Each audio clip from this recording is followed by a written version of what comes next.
We're here at Fiddlehead at Four Corners Art Gallery. It's Wednesday morning, a little bit gray in downtown Bennington, Vermont. We are with Ali Secor. Ali Secor. Where are you from, Ali? I'm originally from Shaftsbury, Vermont.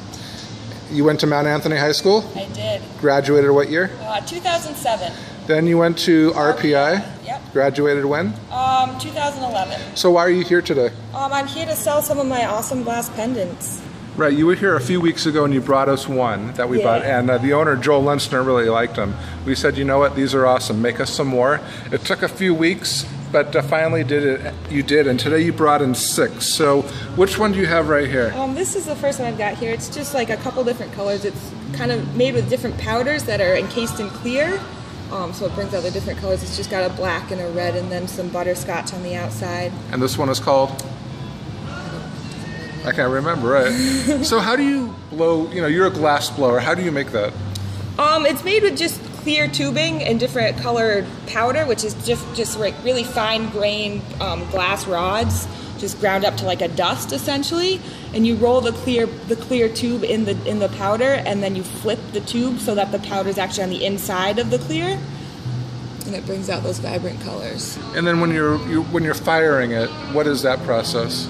You anneal them in a kiln because essentially, like, glass is really weird. It's got the molecule buildup of almost like a liquid, but it's a solid. So when you work it in the flame, all the molecules get unaligned. So you want to anneal it so that all gets back to the same even temperature, so that all the glass molecules can re-straighten and realign, so it becomes stronger. How long does it take? An hour, 24 hours? You anneal it overnight because we run the kiln all day, and then we just turn it to a turn-off cycle at night, so it runs throughout the night. And what temperatures do you it goes up to 1050 is what we run our kiln. 1,000 degrees? Yeah, wow, that's just like for annealing. That's not that doesn't you can't move the glass at all at that temperature.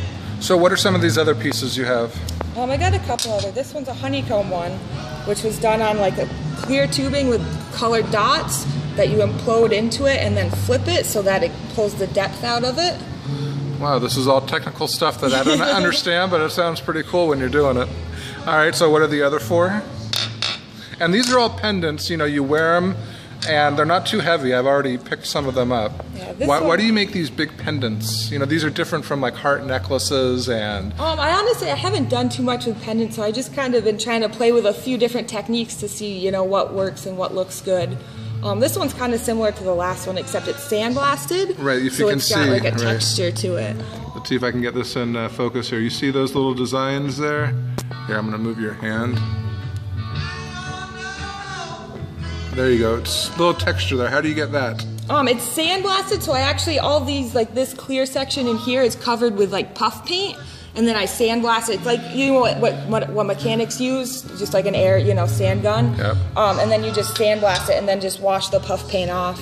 So all this kind of frosted sections all sandblasted. Cool. And what are these other 3? This, and that? These 2 here are kind of similar. They're both rolled in a butterscotch powder and then an unobtainium frit, which is kind of the same as powder, but it's a little bit chunkier. And then it's just melted down. And then this one, after melting it down, I spun it, so it kind of created the spin pattern, the lines in there. That's awesome. And then the biggest one is kind of cool. Yeah, this one's pretty cool. I used some you could use that for self-defense. No one bothers you to smash them over the head with it. It's what's called vac stack tubing. So we essentially take clear or colored rods and stack it inside of clear tubing and pull it down. So we have a core of color, and then you can twist it and turn it and do all sorts of patterns. So it's actually got this center ball, this second one, and then this third one out here. So it's made with 3 balls, and then it's got this what's called alien tech tubing on the back. So it's got this sparkle to it. Yeah. That was just really well executed. You stack them all up almost like a snowman and then just condense it all down so it gets down into this tight pattern. Wow, that's great. So you are going to have all 6 of these are on sale now at Fiddlehead at Four Corners. Yes, they are. Give a little shout out to everyone in Shaftsbury, Northby, Bennington, yeah, MAU. Everybody stop by. It's an awesome shop. They've got really great pieces in here. Awesome deals, great prices. So definitely check it out. Some of these prices here, people are going to go, oh my God, that big one must be so much money. But actually, I don't know where the sheet is. But what did you put as a price on this? On this one right here?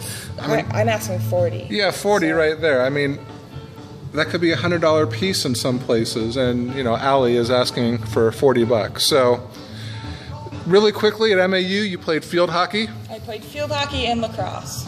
What was your favorite sport? I don't know. There's hard to choose between.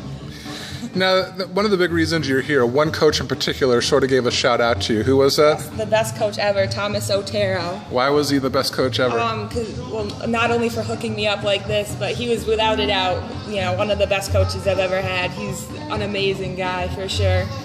And so, in a nutshell, in 10 seconds, finish a sentence.